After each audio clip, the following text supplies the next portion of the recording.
35%. The weight of being seen. You walk into the gym for the first time in 3 years on a Tuesday in January. The man at the front desk is 24. He has the body of someone who has never had to think about having a body. He scans your card. He does not smile. He gestures toward the floor with the efficiency of someone who has done this 400 times this month and will do it 400 more before February. You find a treadmill in the back row, not because it's better, because the back row means your back is to the room. This is the weight of being seen at 35%. You know it before you even walk in. There is a specific kind of awareness that lives in the body of someone who has been heavy for a long time. Not self-consciousness exactly. Something older and quieter than that. A constant low-level calculation running in the background of every social situation. Where to sit so the chair doesn't matter. Which side of the booth puts you closer to the wall. Whether the shirt you're wearing is doing what you need it to do. A trainer named Kyle is working with a client near the free weights. Kyle is loud in the specific way that trainers are loud when they want the room to know they are working. Kyle does not look at you. Kyle's client does not look at you. Nobody looks at you. This is the thing about 35% that nobody says out loud. It is not cruelty. It is something colder than cruelty. It is the social invisibility of a body that the room has decided is not yet worth the attention. You are here. You are present. You are putting in the work that everyone in this building claims to respect. Nobody sees it yet. You walk on the treadmill for 28 minutes. You go home. You come back Thursday. You come back the following Tuesday. You come back when it is raining and when you are tired. And when every reasonable argument says that one skipped day won't matter. You come back because you already know what you are building, and you have decided the building is worth more than the comfort of not building it. Nobody at the gym knows this about you yet. They just see the number, 28%. The first adjustment, 6 months later. Same gym, different body. Not dramatically different. Not the kind of different that stops conversations or turns heads. The kind of different that only you and your bathroom mirror and your mother who sees you every few weeks would notice.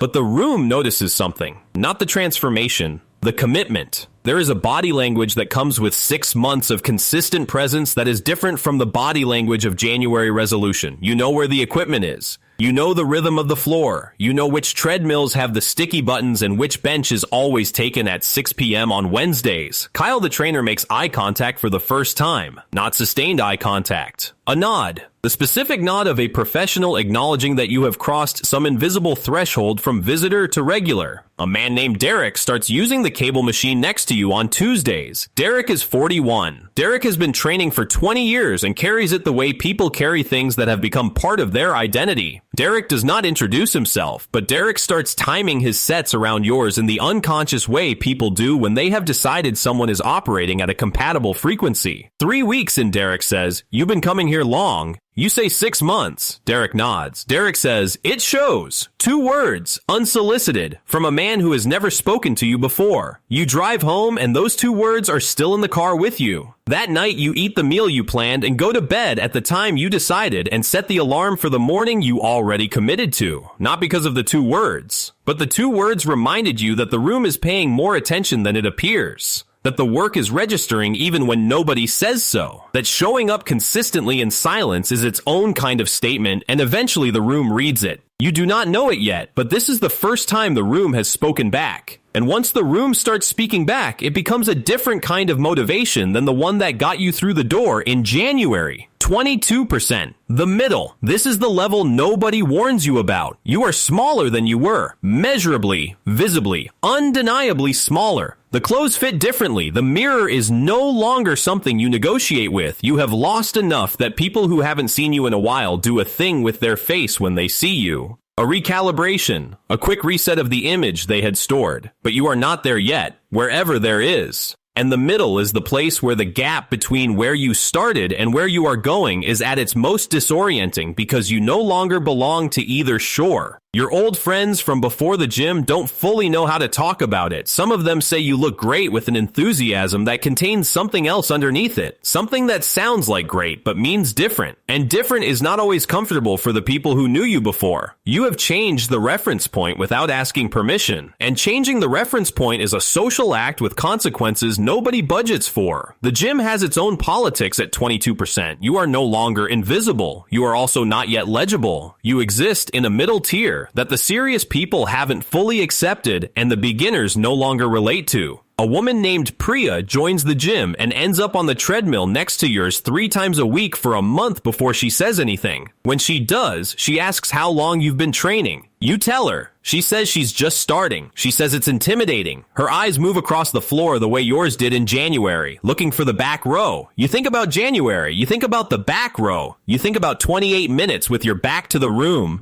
You tell her the back row treadmills are the same as the front ones. She laughs. She comes back Thursday. You are becoming the person you needed to meet in January. You don't fully realize this yet. 15%. The visibility. Something shifted, and it happened gradually enough that you didn't notice it happening until it had already happened completely. People hold doors differently, not longer, differently, with a half second of additional attention that wasn't there before. Strangers in elevators make the particular kind of small talk that requires deciding someone is worth the energy. Your doctor, the same doctor you have had for 6 years who has always been professionally warm and clinically efficient, spends 4 more minutes in the room with you at your annual physical and asks about your training with the genuine curiosity of someone who is interested in the answer. At the gym, Kyle stops you after a session. Kyle asks if you've thought about working with a trainer. Kyle explains what his programming could do for your next phase. Kyle is doing his job. Kyle is also doing his job with a specificity of attention that was not present 14 months ago when you were walking onto this floor for the first time in 3 years. You do not say that. You listen. You say you'll think about it. You think about the front desk nod that wasn't there in January. You think about Derek's 2 words. You think about the way the room has been slowly, incrementally turning up the volume on its attention as the number went down. The work didn't change. The consistency didn't change. The 6 a.m. alarms and the Thursday sessions and the meals that required planning and the social situations that required decisions didn't change. The number changed, and the number is what the room responds to. That is not an inspiring realization. It is an accurate one. And accuracy is more useful than inspiration at this stage, because accuracy is what keeps you showing up when the inspiration runs out. 10%. The thing nobody prepares you for. You are lean enough now that the word visible applies to things that were not previously visible. Structure that was always there, always doing its job, now legible through the surface in a way that changes how the world reads you before you open your mouth. The gym is a different place at this percentage. Not because the gym changed, because you are now on the inside of something that has its own language and its own social hierarchy and its own set of assumptions about who you are and what you know and what you are capable of. People ask you questions now. Strangers, in the gym and outside it. What do you do for training? What do you eat?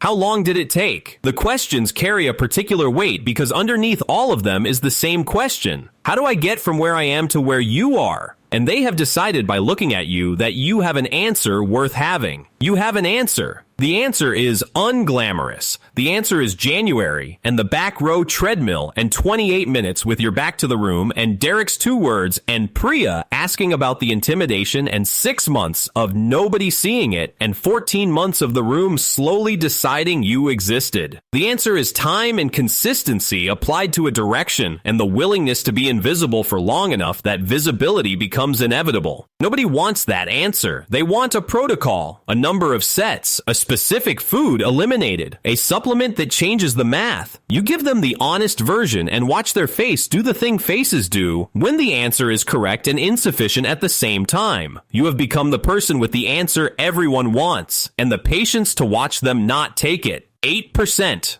What the number actually is. You are not chasing this number anymore. That is the thing that happened somewhere between 22% and here that you did not expect and could not have predicted from the back row in January. The number stopped being the point, not because the number doesn't matter, it does. The work it represents is real, and the discipline it required changed something in you that has nothing to do with body composition. But the number is a residue now, a byproduct. Kyle knows your name now, not the professional acknowledgement of a regular. Your actual name said the way people say the name of someone they respect. He stops you some mornings just to check in, not to sell you programming, just because he is curious about where you are taking it next. Derek trained alongside you for your first powerlifting meet last spring, drove 40 minutes to be there, stood at the edge of the platform with his arms crossed, looking like a man watching something he expected all along. Afterward, he said 3 words instead of 2. He said you did it. Priya texted you last week. She is at 22% now. She said the middle is harder than she expected. She said she understood now what you meant about the back row treadmills. She said, thank you. You read that text twice. You thought about the man at the front desk who did not smile in January. You thought about the room that looked through you for 6 months while you built something it couldn't see yet. The man at the front desk still scans your card with the efficiency of someone who has done this 400 times. He smiles now, though. You don't spend time wondering why. You scan the card. You walk onto the floor. You do the work. You are somewhere in this. Maybe you are in the back row with your back to the room and nobody has said 2 words to you yet, and the 28 minutes feel like they are producing nothing visible. Maybe you are in the middle. Neither sure. Wondering if the gap between where you started and where you are going is closable, or if you have already extracted most of what this process has to offer. Maybe you are the person someone needed to meet in January, and you don't know it yet because you are still too close to your own January to see how far you've come.